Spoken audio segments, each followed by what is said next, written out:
While most Farmbot customers are monitoring the water levels in their tanks or their dams, many customers are simply interested in monitoring their pressure, using the Farmbot Monitor as a pressure monitor rather than a water level monitor. So instead of attaching their water level probe here, they use any one of the first 4 ports to attach the Farmbot pressure sensor. The pressure sensor itself is a simple unit. It comes in a box like this one via Australia Post. It weighs less than 2 kilos, has 10 meters of cable, a 1/4 inch BSP male fitting, and a snubber valve. It's this snubber valve that enables us to give you remote visibility of the pressure that you have in your water line. And that could be a water line, it could be a gas line, or any other liquid.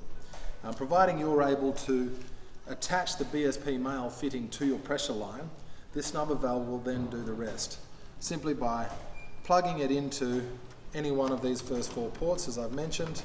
That will then give you the ability to see online what the pressure is at any time of the day or night, and receive alerts if your pressure drops out or if it spikes over a certain measurement. So it's a fairly basic way of keeping track of your pressure system, and as I say, this is it sits just as easily on your pump shed as it does on your tank, operating as a standalone pressure sensor. But in the event that you have a pump next to one of your tanks, this can sit on either the tank or the pump shed.